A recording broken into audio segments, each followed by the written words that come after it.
بسم اللہ الرحمن الرحیم۔ السلام علیکم ورحمۃ اللہ وبرکاتہ۔ انسان کی زندگی میں رزق ایک بنیادی ضرورت ہے۔ ہر انسان چاہتا ہے کہ اس کے رزق میں برکت ہو، تنگی دور ہو اور زندگی سکون کے ساتھ گزرے۔ بہت سے لوگ رزق کے لیے محنت تو کرتے ہیں، لیکن اس کے باوجود دل مطمئن نہیں ہوتا۔ مشکلات کم ہونے کا نام نہیں لیتے۔ اسلام ہمیں صرف ظاہری اسباب نہیں بتاتا، بلکہ روحانی اسباب کی طرف بھی رہنمائی کرتا ہے، اور ان میں سے مؤثر ذریعہ استغفار ہے۔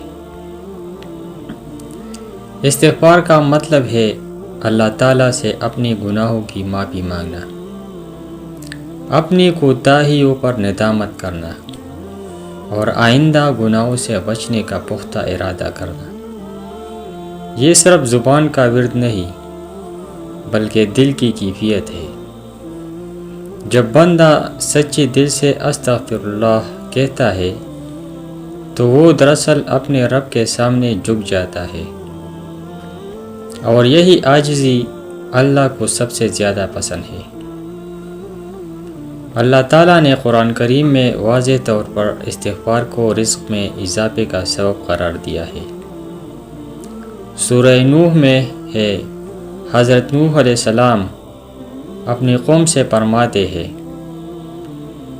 ترجمہ: میں نے کہا اپنے رب سے معافی مانگو، بے شک وہ بہت معاف کرنے والا ہے۔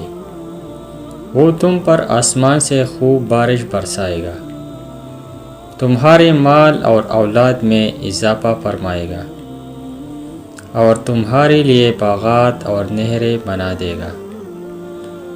یہ آیت واضح پیغام دیتی ہے کہ استغفار صرف گناہوں کی معافی نہیں، بلکہ مال، اولاد اور رزق میں وسعت کا ذریعہ بھی ہے۔ اکثر اوقات انسان کو معلوم ہی نہیں ہوتا کہ اس کے گناہ اس کے رزق میں رکاوٹ بن رہے ہیں۔ نبی کریم صلی اللہ علیہ وسلم نے فرمایا، بے شک بندہ اپنے گناہ کی وجہ سے رزق سے محروم کر دیا جاتا ہے۔ یہ حدیث ہمیں سوچنے پر مجبور کرتی ہے کہ ہم محنت تو کرتے ہیں مگر گناہوں کو نہیں چھوڑتے۔ پھر رزق میں برکت کیسے آئے؟ دل کو صاف کرتا ہے۔ استغفار دل کو صاف کرتا ہے۔ استغفار دل سے بوجھ ہٹا دیتا ہے۔ جب دل صاف ہوتا ہے تو فیصلے بہتر ہوتے ہیں اور اللہ کی مدد شامل حال ہوتی ہے۔ اللہ کی مدد کو متوجہ کرتا ہے۔ اللہ تعالیٰ عاجز بندے کو پسند فرماتا ہے۔ استغفار بندے کو عاجزی سکھاتا ہے، ناممکن کو ممکن بناتا ہے۔ بعض اوقات رزق کے دروازے ایسے طریقوں سے کھولتے ہیں جن کا انسان نے تصور بھی نہیں کیا ہوتا۔ سلف صالحین کے واقعات۔ حضرت حسن بصری رحمۃ اللہ علیہ کے پاس ایک شخص آیا اور رزق کی کمی کی شکایت کی۔ آپ رحمۃ اللہ علیہ نے فرمایا، استغفار کرو۔ دوسرا شخص آیا، اولاد نہ ہونے کی شکایت کی، فرمایا استغفار کرو۔ تیسرا شخص آیا، بارش نہ ہونے کا شکوہ کیا، فرمایا استغفار کرو۔ لوگوں نے حیرت سے پوچھا، آپ ہر مسئلے کا حل استغفار کیوں بتاتے ہیں؟ آپ نے سورہ نوح کی آیت تلاوت کر دی۔ استغفار کے کئی مسنون الفاظ ہیں، مثلاً استغفر اللہ ربی من کل ذنب واتوب الیہ، اللہم اغفر لی وارحمنی وارزقنی۔ ان الفاظ کو صبح و شام، خاص طور پر فجر کے بعد اور رات کو سونے سے پہلے پڑھنا بہت مؤثر ہے۔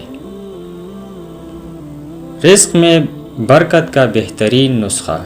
اگر کوئی شخص چاہتا ہے کہ اس کے رزق میں حقیقی برکت آئے تو اسے چاہیے کہ روزانہ کثرت سے استغفار کرے، حلال رزق کی کوشش کرے، والدین کے حقوق ادا کرے، نماز کی پابندی کرے، گناہوں سے بچنے کی کوشش کرے۔ استغفار ایک ایسا خزانہ ہے جو اکثر ہماری نظر سے اوجھل رہتا ہے۔ ہم دنیا کے دروازے کھٹکھٹاتے رہتے ہیں، حالانکہ رزق کا مالک اللہ ہے۔ جب بندہ استغفار کے ذریعے اللہ کی طرف رجوع کرتا ہے تو اللہ نہ صرف اس کے گناہ معاف فرماتا ہے بلکہ اس کے رزق میں ایسی برکت عطا کرتا ہے جو عقل سے بالاتر ہوتی ہے۔